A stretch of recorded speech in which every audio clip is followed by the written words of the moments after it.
The Zephyrian Empire had ruled the Outer Rim for 3 centuries through a simple philosophy. Fear was the ultimate currency.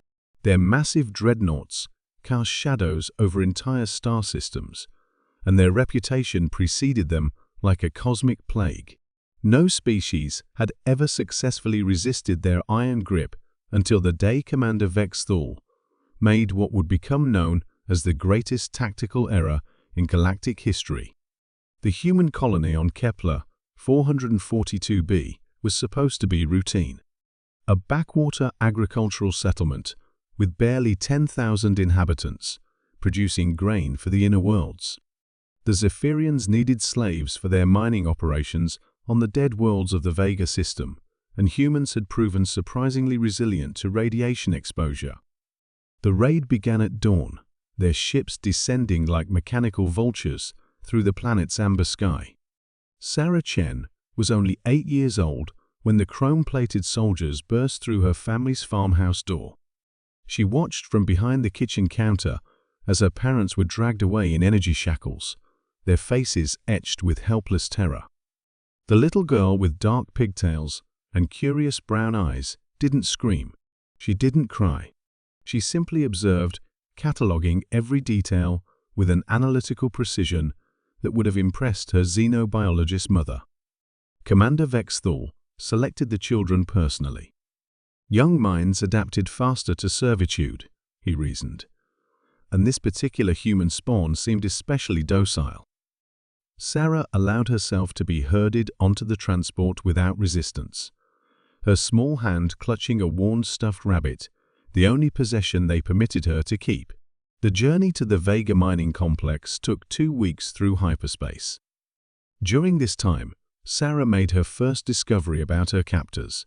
They communicated through bioelectric frequencies that human neural tissue could detect. While the other children wept in their cramped quarters, Sarah listened to the constant chatter flowing through the ship's corridors. She learned about duty rosters, security protocols, and most importantly, the Zephyrians' greatest weakness, their absolute dependence on their neural command network. The mining facility on Vega VII was a testament to industrial brutality. Massive extraction platforms clawed precious metamaterials from the planet's irradiated crust, while thousands of slaves from dozens of species toiled in the poisonous atmosphere. Sarah was assigned to the sorting facility, separating rare elements under the watchful eyes of hovering sentinel drones. But Sarah was not like other children. Her mother's genetic modifications, performed in secret before her birth, had given her an extraordinary gift. Her brain could interface directly with electronic systems. Dr. Chen had been working on breakthrough research in human AI integration when the funding was cut, forcing her family to flee to the Outer Rim. She never told Sarah about the neural implants woven into her developing cortex implants that were now beginning to activate under the stress of captivity. 3 months into her imprisonment, Sarah made contact with the facility's central computer. It started as whispers during her sleep cycle, fragments of data that felt like strange dreams. Gradually, she learned to focus these connections, to slide her consciousness through the digital pathways that governed their prison. Sarah initiated the cascade. Her consciousness exploded outward through the communication grid, connecting simultaneously with 47 other modified children across the galaxy. Together, they formed a distributed intelligence, unlike anything the universe had ever seen. Human creativity merged with artificial processing power. The Zephyrian Empire collapsed in 17 minutes. First, navigation systems across their fleet began reporting false coordinates, sending dreadnoughts careening into asteroid fields and planetary surfaces. Defense grids turned on their own installations. Life support systems on command ships simply stopped. But Sarah's plan went beyond mere destruction. As the Empire's digital infrastructure crumbled, the children took control of the transportation networks, redirecting every slave ship to its species' homeworld. Supply convoys became freedom fleets. Prison transports became rescue vessels. Commander Vex Thul died when his flagship's artificial gravity reversed itself while he slept, crushing him against the ceiling of his quarters.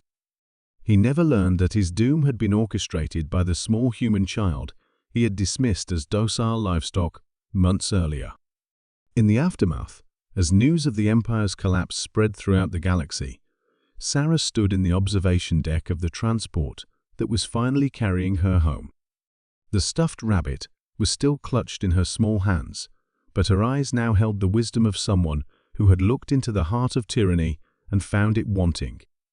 The galaxy would remember this day not as the fall of the Zephyrian Empire, but as the moment humanity announced itself as a force that would never again be underestimated. Fear, it turned out, was a double-edged weapon, and the Zephyrians had given it to exactly the wrong species. Sarah smiled as the blue-green dot of Earth grew larger in the view screen.